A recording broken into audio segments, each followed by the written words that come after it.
Oke,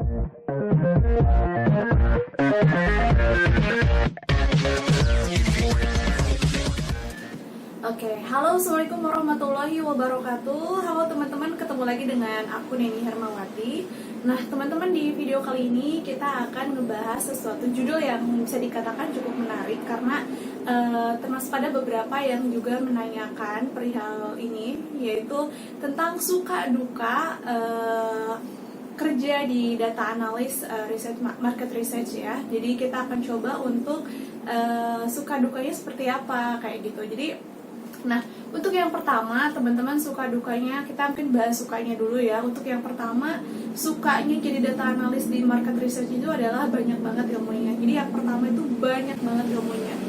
Jadi yang pertama, terutama buat aku yang notabene-nya waktu itu adalah fresh graduate. Jadi di sini tuh kita benar diajarin gitu ya, karena mungkin di perusahaan yang bukan market research tuh data analisnya mungkin hanya 1 atau 2 gitu ya. Dan sedangkan di market research tuh kan jadi memang fokus kita itu di situ.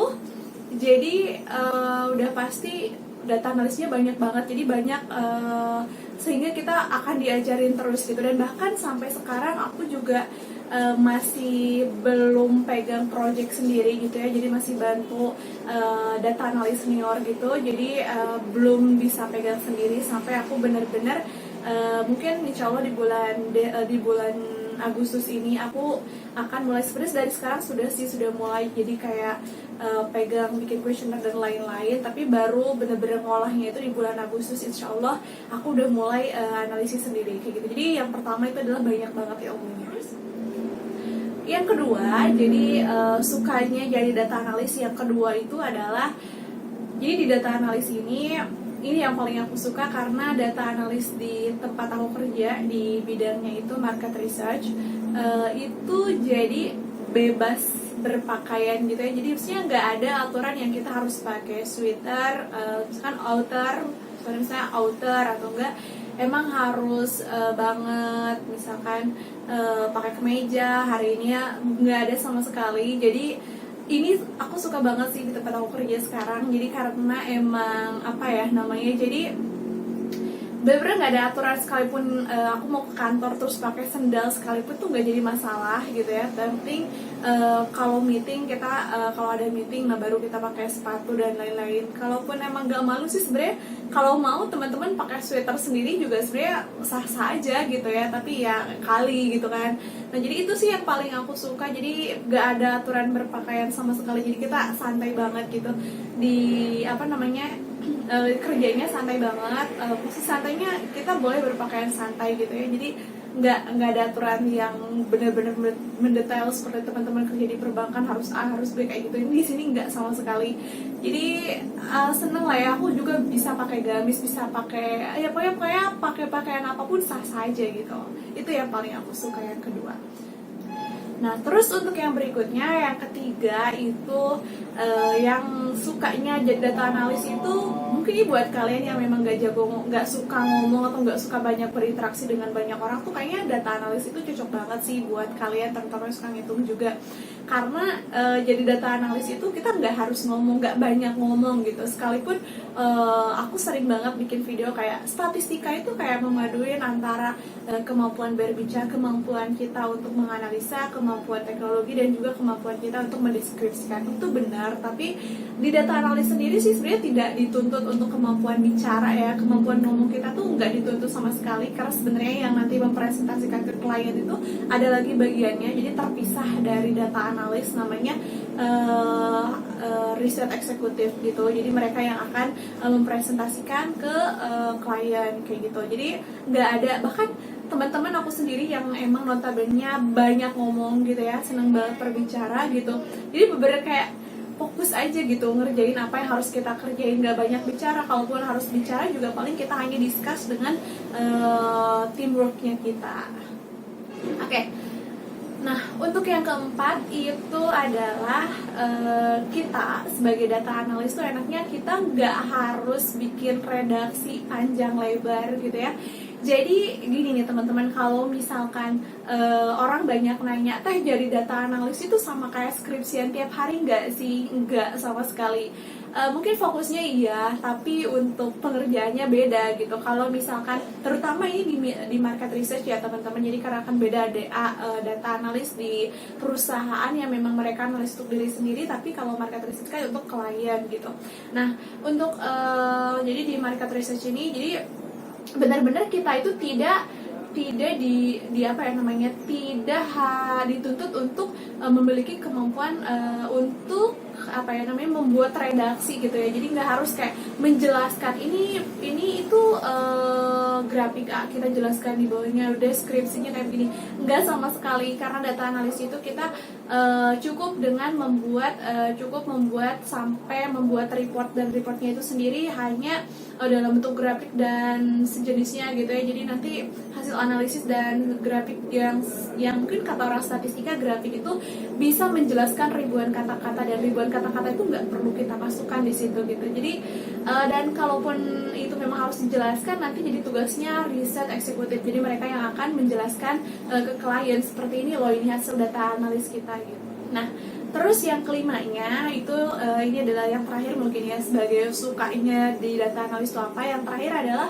ketemu orang-orang yang satu mindset, satu frekuensi. Jadi kalau data analis di market research itu, jadi misalnya kita ada satu lantai itu khusus anak DA semua gitu. Jadi benar-benar satu ruangan tuh anak DA. Di situ data analis tuh banyak ditempatnya anak matematika sama anak statistika. Jadi justru kalau sekarang tuh lebih mendominasi anak matematika, karena memang apa ya namanya, mungkin ya meskipun mereka sebenarnya lebih general gitu ya, anak statistika cocok di situ, harusnya cocok gitu, tapi banyak sih yang anak matematika juga. Jadi di situ beranak matematika, statistika, nggak ada yang lain gitu ya. Jadi kita setiap hari bertemu dengan orang yang punya, kebayang lah anak eksak semua di satu ruangan, kita bisa bertukar pikiran, bisa banyak hal yang kita bisa lakukan gitu ketika kita ketemu dengan orang-orang yang memang satu frekuensi lah katakan. Jadi itu benar-benar wah, jadi apa ya, kita bisa belajar banyak hal sih tadi yang aku bilang. Jadi banyak hal yang bisa kita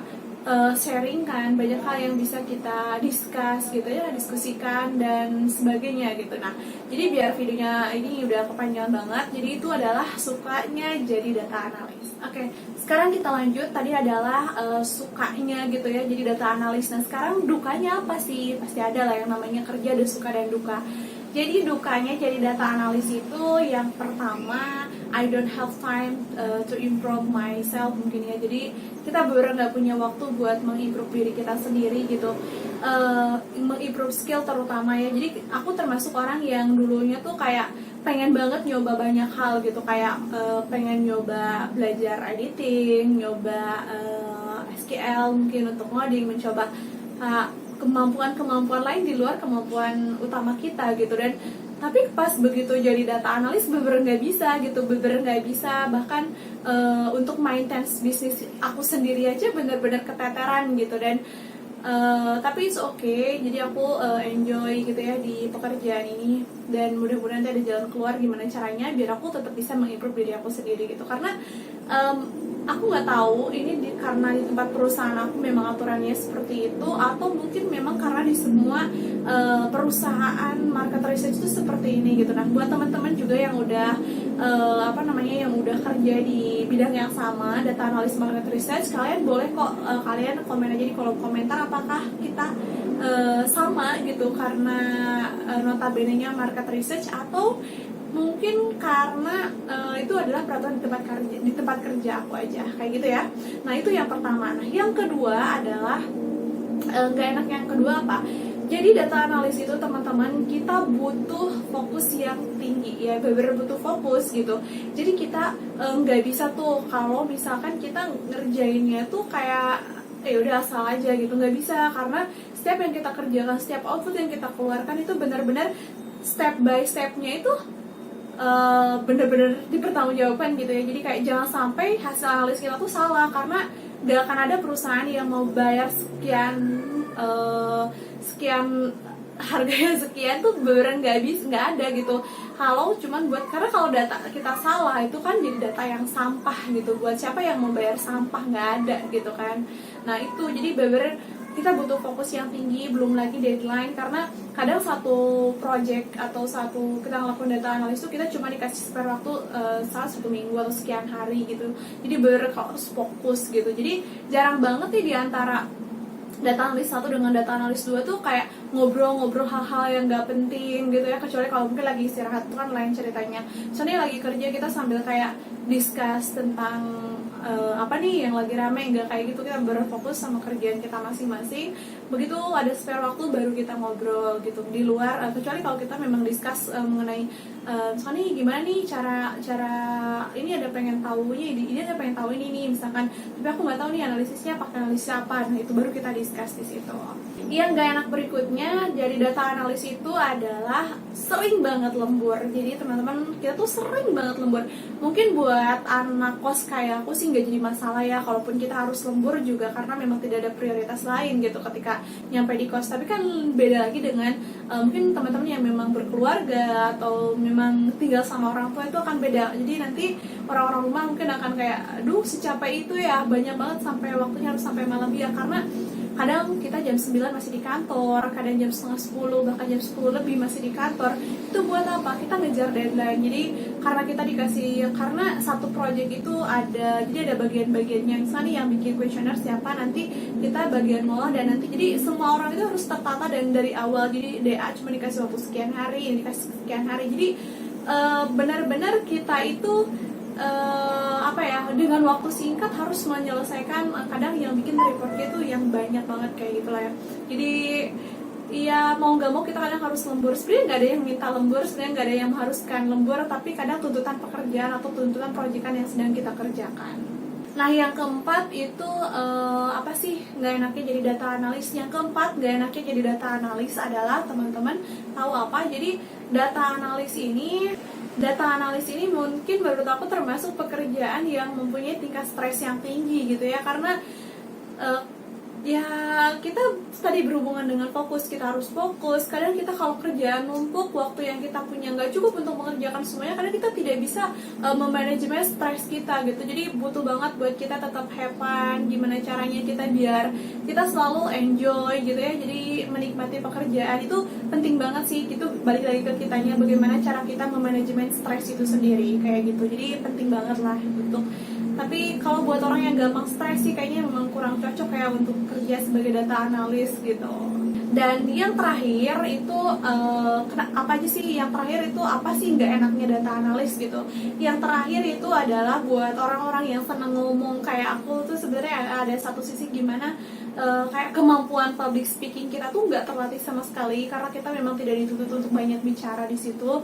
Terus interaksi sosialnya juga beberapa terbatasi gitu ya. Jadi buat orang-orang yang suka ngomong tuh kayak butuh banget suatu wadah di mana kita itu bisa melatih kemampuan public speaking kita gitu, karena mau nggak mau pasti bakal dibutuhin gitu kan. Jadi misalnya aku kayak bikin video-video kayak gini, sebenarnya tujuan utama aku itu yaitu melatih public speaking aku, karena aku juga seorang marketer mungkin ya. Jadi karena punya bisnis, jadi mau nggak mau aku harus punya jiwa menjual. Jadi kalau aku nggak punya kemampuan public speaking, gimana aku bisa menjual produk gitu. Jadi itulah kenapa aku harus tetap melatih kemampuan public speaking aku, dengan salah satunya aku tetap bikin video yang sebenarnya dari dulu juga ini tujuan utama aku adalah melatih kemampuan public speaking dari video-video ini. Tapi kalau memang teman-teman merasa terbantu dengan adanya video ini ya alhamdulillah gitu ya, dengan senang hati. Jadi ada feedback ke akunya, ada feedback ke teman-teman yang suka liatin videonya juga gitu.